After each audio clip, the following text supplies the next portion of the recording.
क्या चीज, एक काव्य है। लेकिन एक्चुअली में रामायण एक लीला है। लीला मतलब समझते हैं, मैच फिक्सिंग। पहले से रामायण में हर चीजें क्या थी, फिक्स थी। लेकिन हमारे देश की शिक्षा व्यवस्था इतनी चौपट कि हमें और आपको समझने का मौका ही नहीं दिया और इसे एक धार्मिक किताब बन के रख दिया। रामायण को अक्सर कहा जाता है राम लीला, देखते हैं। ये राम जी की क्या थी, लीला थी। राम जी की क्या थी, लीला। अगर आप इसके छोटे से छोटे चीजों को अगर आप समझेंगे, कोई भी चीज को अगर समझेंगे, छोटे से छोटे चीज को, तो आज के जीवन में आपको बहुत सारी चीजें सीखने को मिलेगी। अच्छा ये बताइए, राजा दशरथ जी की पत्नी थी, वो कौन सी पत्नी थी जिन्होंने रथ में उंगली डाल के उनसे वचन मांगा? कौन थी, कैकेयी। उन्होंने क्या कहा था राजा दशरथ जी ने, कि हम तुम्हें एक वरदान देंगे। बदले में उन्हें क्या कहा कि हम उचित समय आने पर आपसे क्या मांगेंगे, वरदान। याद रखिएगा, आज के जीवन में अगर आप किसी से कमिटमेंट करते हैं तो तुरंत पूरा करवा लीजिएगा। ऐसा मत कहिएगा कि उचित समय आने पे हम तुम्हारे लिए करेंगे, वरना आने वाले समय, राजा दशरथ जी की मृत्यु का कारण भी बने थे राम जी का वनवास। कौन बर्दाश्त करेगा वहां पे राम जी का? लक्ष्मण जी को तो वनवास नहीं था, वो तो साथ में चले गए थे, भाई के स्नेह में चले गए थे कि नहीं? तो ये आप इसका ध्यान रखें, ये क्या चीज था, ये आने वाले कलयुग के लोगों को दिखाने के लिए एक प्रेरणा की स्रोत थी। कि देखिए, आज उन सबको पता था भगवान जी को आने वाले समय में एग्रीमेंट वगैरह बहुत होगा, बिजनेस उजनेस आगे जाएगा, जीएसटी वीएसटी, तो कैसे खुल के थोड़े बोलेंगे कि एग्रीमेंट में ऐसे ऐसे मत करना। वो दिखाया गया था कि इस लीला को समझिए और अपने आने वाले जीवन में 100-200 साल, हजारों साल बाद आप इस जीवन में याद रखिएगा कि अगर आप किसी के प्रति एहसानमंद है तो उसका एहसान तुरंत चुकाइए। उसको अगर फ्यूचर पे टालेंगे तो हो सकता है कि आपको ऐसा जगह आके चोट देगी, फिर आपको भी काम खत्म हो जाएगा। यहाँ पे तो अभी याद रखेंगे, यहाँ पे आप इस रामायण में बहुत सारी चीजों को देखेंगे जो आज के वक्त में आपको अपने जीवन में बहुत काम देंगे। जब लक्ष्मण जी हिरण को ढूंढने गए थे, वो एक क्या किए थे, लक्ष्मण रेखा खींचे थे और सीता जी से क्या कहते कि सीता जी आप इसके बाहर नहीं जाइए। सीता जी कभी नहीं जाती उसके बाहर, कभी नहीं जाती। यदि रावण साधु का वेश नहीं बनाया होता तब। तो ये क्या संदेश देना चाहता है कि हर साधु के वेश में समझा आया हुआ व्यक्ति सन्यासी नहीं होता है। कलयुग के वेश में अगर कोई भी आपका साधु बन के आता है तो हो सकता है कि वो आपके लिए लक्ष्मण रेखा पार कराने के लिए आया है। इसलिए आंख बंद करके भरोसा नहीं कीजिएगा, क्योंकि सीता जी जैसी जब वो भगवान की पत्नी जब धोखा खा सकती हैं, तो हम जैसे तुच्छ मानव लोग की औकात कौन सी औकात है हमारी? और आज भी देखिए, आपको तांत्रिक लोग किसी किसी नाम पे आपको ठगेंगे।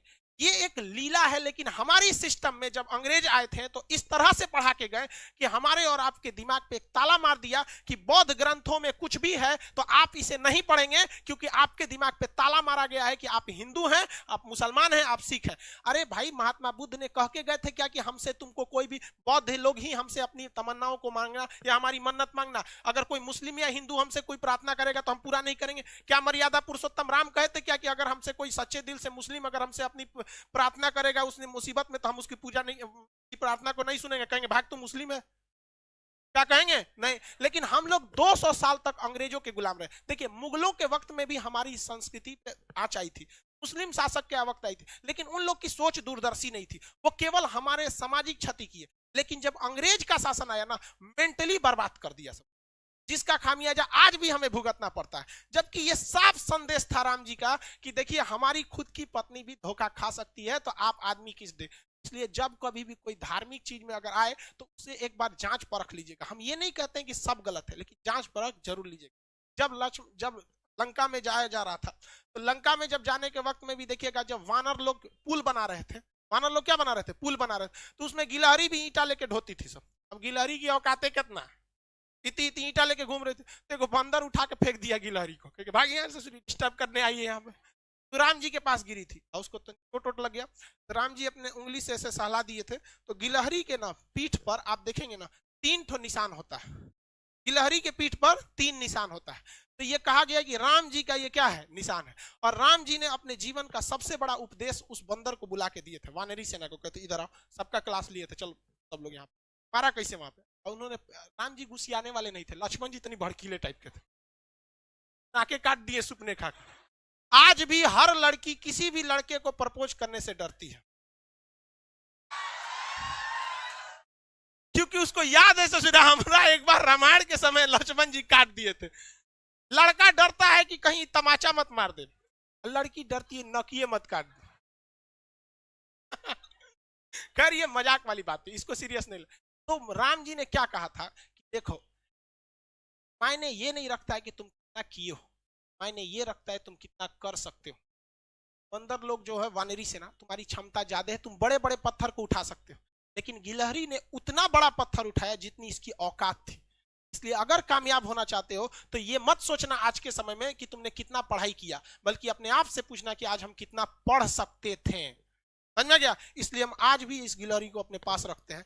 जिस दिन हमको थकान होने लगती है, हम इसको देखते हैं तो राम जी की बात याद आती लगती है कि ये मरा हुआ जिंदा इसमें रहेगा। हमको आज भी जब भी थकान होती है तो हम इसको देखते हैं, याद आती है कि जिंदगी में ये मत सोचना तुमने कितना किया, सोचना कि तुम कितना कर सकते थे। समझ में आया कि नहीं? आज हमारा 6 मिलियन हो गया, 6 मिलियन कल ही हो गया था, रात में हो गया था कल ही। आप हम सोचे बताया। चलिए अब मेन टाइम पे आते हैं यहाँ पे। तो पहला आपने ये देख लिया, उसके बाद आपने देखा कि लक्ष्मण जी को क्या लग गया था, तीर लग गया था, और शक्ति बाण के नाम से वो तीर था, बहुत खतरनाक, उसमें मंत्र वगैरह था। पहले के समय में तीर खतरनाक नहीं थे, मंत्र खतरनाक थे। उसको कुछ पढ़ के मार देता था रावण वगैरह, मार यहाँ पे। तो आप जरा देखिए, राम जी के अपने भाई को जब तीर लगा था तो राम जी विष्णु भगवान के अवतार थे। एक बार राम जी उस तीर लगे हुए जगह पे हाथ रख देते तो क्या वो जख्म सही नहीं हो जाता?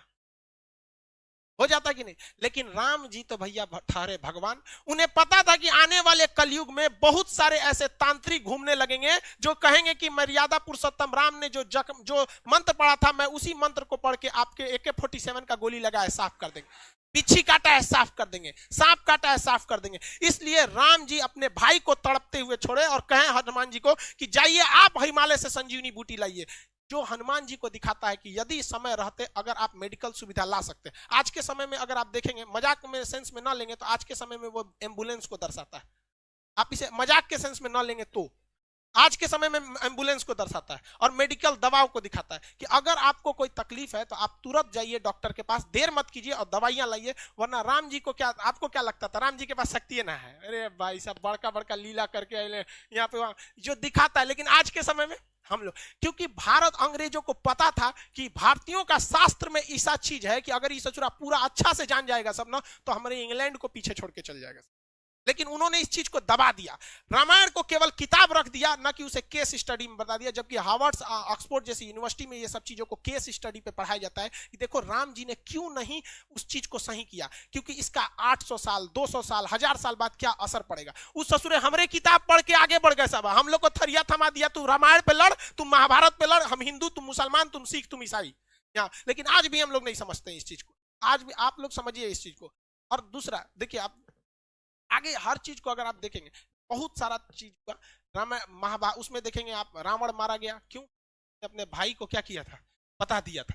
जबकि रावण नहीं मारा जाता अगर वो अपने भाई को नहीं बताता कि मेरी नाभि में अमृत। इसलिए ये क्या दर्शाता है?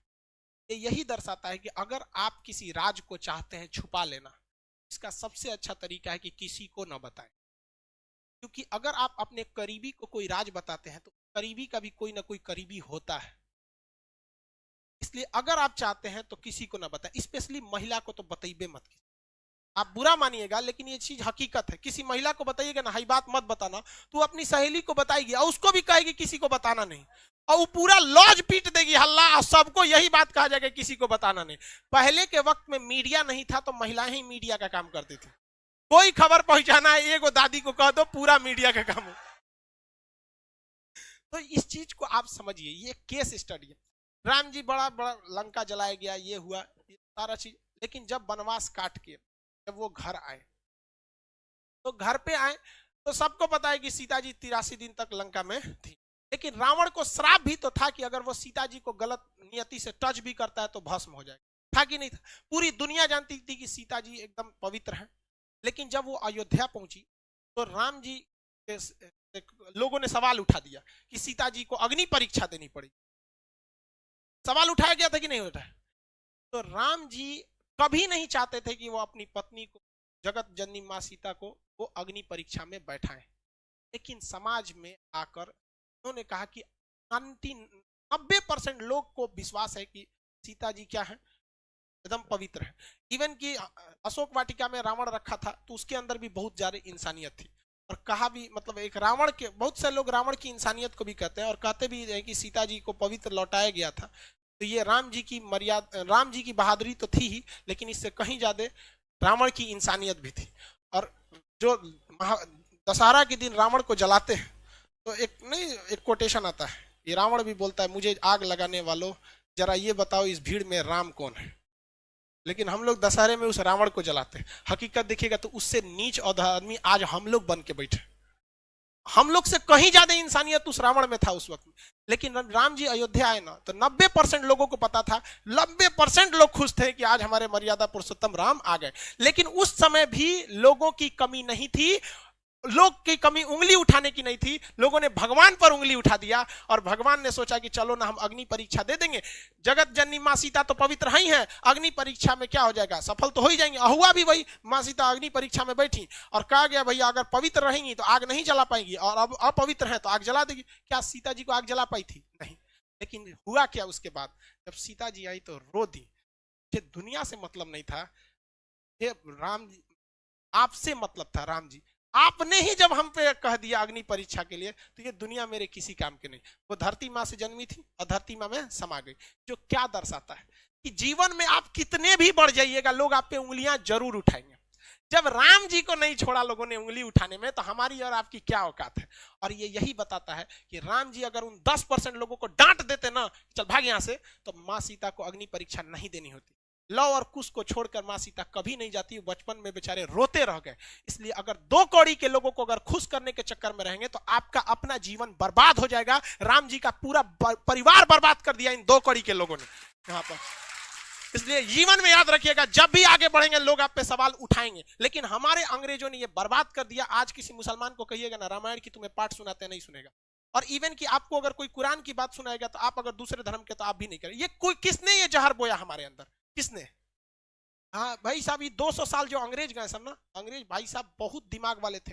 वो लोग को पता था कि भाई साहब तलवार की ताकत से, देखिए मुगल जब आए थे सब तो वो तलवार से लोगों को काटे थे सब, और अंग्रेज आए सब तो कलम से लोगों को काटा गया। और वो खुद लिख के गए थे, the power of pen is more than the power of sword. कलम की ताकत तलवार से ज्यादा होती है।